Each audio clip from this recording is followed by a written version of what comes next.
Hi friends, I am Yajendra Kumar. बाईएस classes में आपका स्वागत है। दोस्तों, आज हम विकास के सिद्धांतों को पढ़ेंगे। पहला है विकास की दशा का सिद्धांत। इसके 3 सिद्धांत और हैं। सिर से पैर की ओर, जिसको हम सिफाले काडेल या मस्तकोद्मुखी कहते हैं, जो सिर से लेकर धड़, धड़ से फिर पैर का सिद्धांत कहलाता है। शारीरिक विकास, शरीर के अंगों का सही आकार प्राप्त करना या शारीरिक अंगों का विकास। क्रियात्मक विकास में आयु के साथ अंगों का विकास होने पर शारीरिक क्रियाओं में भी परिवर्तन होना एक क्रियात्मक विकास है। अब दूसरा है अक्ष से बाहर की ओर या अक्ष से बाहर की ओर। इसको प्रॉक्सिमोडिजिटल कहते हैं या निकट से दूर का सिद्धांत। धड़ से सिर, सिर से कंधा, कंधे से पैर। नेक्स्ट है परस्पर संबंध का सिद्धांत। शारीरिक विकास, मानसिक, सामाजिक तथा सामूहिक विकास का आपस में एक दूसरे पर प्रभाव पड़ता है। यानी कि हमारे इस मानव से संबंधित जितने विकास हैं वह एक दूसरे पर आपस में प्रभाव डालते हैं। जैसे शारीरिक विकास के कारण व्यक्ति के व्यवहारों व रुचियों पर पड़ने वाला प्रभाव। नेक्स्ट है सामान्य व विशिष्ट प्रतिक्रियाओं का सिद्धांत। इस सिद्धांत के अनुसार बालक का विकास सामान्य प्रतिक्रियाओं से विशिष्ट प्रतिक्रियाओं की ओर होता है। जैसे नवजात शिशु अपने शरीर के किसी एक अंग का संचालन करने से पूर्व अपने संपूर्ण शरीर का संचालन करता है। नेक्स्ट एग्जाम्पल, किसी विशेष वस्तु की ओर इशारा करने से पूर्व अपने हाथों को सामान्य रूप से चलाता है। नेक्स्ट, प्रारंभ में शिशु सभी स्त्रियों को अपनी माँ समझता है, परंतु धीरे धीरे या बाद में वह अपनी माँ को ही माँ मानने लगता है। जो नवजात शिशु होता है वो किसी वस्तु की ओर इशारा करने से पहले वो अपने हाथों को सामान्य रूप से चलाता है या सामान्य रूप से गतिविधियाँ करता है। श्रीमती हरलॉक के अनुसार विकास की सब अवस्थाओं में बालक की प्रतिक्रियाएं विशिष्ट बनने से पूर्व सामान्य प्रकार की होती हैं। यानी कि नवजात बच्चे की जो अवस्थाएं हैं या नवजात बच्चे की जो सारी अवस्थाएं हैं वो उनमें विशिष्ट प्रक्रियाओं से होने से पहले पूर्व प्रकार या सामान्य प्रकार की यह प्रतिक्रियाएं करता है। समान प्रतिमान का सिद्धांत।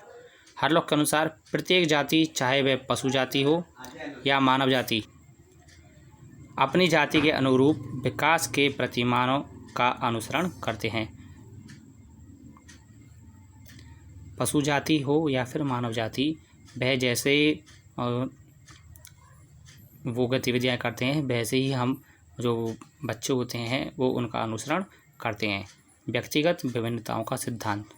एग्जाम्पल, प्रतिभाशाली बालकों का विकास तीव्र गति से, सामान्य बुद्धि बालक का विकास सामान्य गति और मंद बुद्धि बालक का विकास मंद गति से होता है। स्किनर के अनुसार विकास के स्वरूपों में व्यापक वैयक्तिक विभिन्नताएं होती हैं। नेक्स्ट है विकास की गति में भिन्नता का सिद्धांत। जैसे एक माँ से उत्पन्न जुड़वा संतान को दोनों बच्चों की विकास की गति समान नहीं होती है। कहने का तात्पर्य है कि एक माँ के 2 जुड़वा बच्चे हैं तो दोनों की जो विकास की जो गति होगी वो असमान होती है, वो समान नहीं हो पाती है। नेक्स्ट है विकास क्रम का सिद्धांत। एग्जाम्पल, जैसे जन्म के समय सबसे पहले बच्चा रोता है, यह उसकी उत्तेजना का संवेग को बताता है। 6 माह के लगभग वह आनंद की ध्वनि पहचानने लगता है तथा 7 माह में अपने माता पिता के लिए पा, बा, मा, दा आदि शब्दों का प्रयोग करने लगता है। यानी कि एक वर्ड या एक अक्षर का प्रयोग करने लगता है। धीरे धीरे उसके द्वारा 2 अक्षरों वाले शब्दों की अभिव्यक्ति जैसे दादा, पापा, मामा आदि करता है। नेक्स्ट,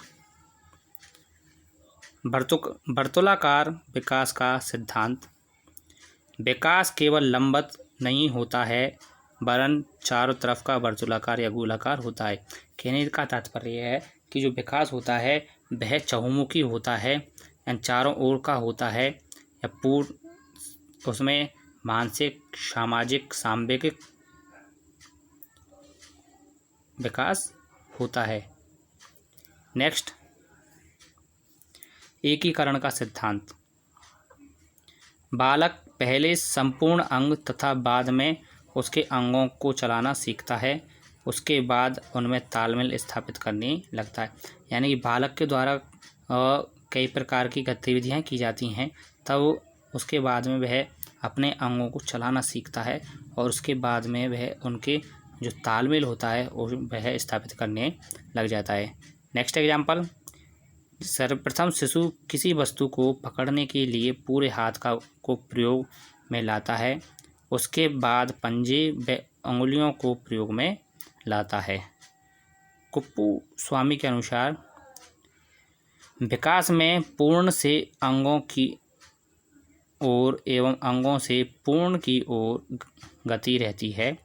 विभिन्न अंगों का एकीकरण ही गतियों की सरलता को संभव बनाता है। यानी कि बालक विभिन्न अंगों की गतिविधियां करके फिर एक ही अंग को संचालन करने में समर्थ हो पाता।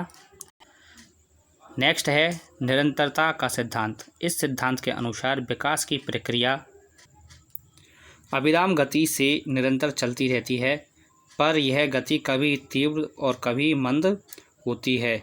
जैसे विकास का क्रम जीवन पर्यंत चलता रहता है, इसमें प्रत्येक अवस्था अपने से पूर्व वाली अवस्था पर आधारित होती है। यानी कहने का तात्पर्य है कि हमारी अवस्था चेंज होती है तो वह उससे पहले जो पूर्व उसकी अवस्था होती है वह उस पर आधारित होती है। नेक्स्ट, वंशानुक्रम व वातावरण की अंत्यक्रिया का सिद्धांत। वंशानुक्रम और वातावरण में जब अंत्यक्रिया होती है तब जाकर संपूर्ण विकास हो पाता है। तो अवस्थाओं का सामान्य वर्गीकरण। अवस्था, शैशवावस्था 0 से लेकर 5 या 6 वर्ष तक, बाल्यावस्था 5 या 6 वर्ष से 11 या 12 वर्ष तक, किशोरावस्था 12 से 18 या 19 वर्ष तक और प्रौढ़ावस्था 18 के बाद शुरू होती है। तो दोस्तों, आपको ये वीडियो अच्छा लगा होगा। आप इस वीडियो को अधिक से अधिक लाइक करें और मेरे यूट्यूब चैनल YS क्लासेज को अधिक से अधिक सब्सक्राइब करें और शेयर करें।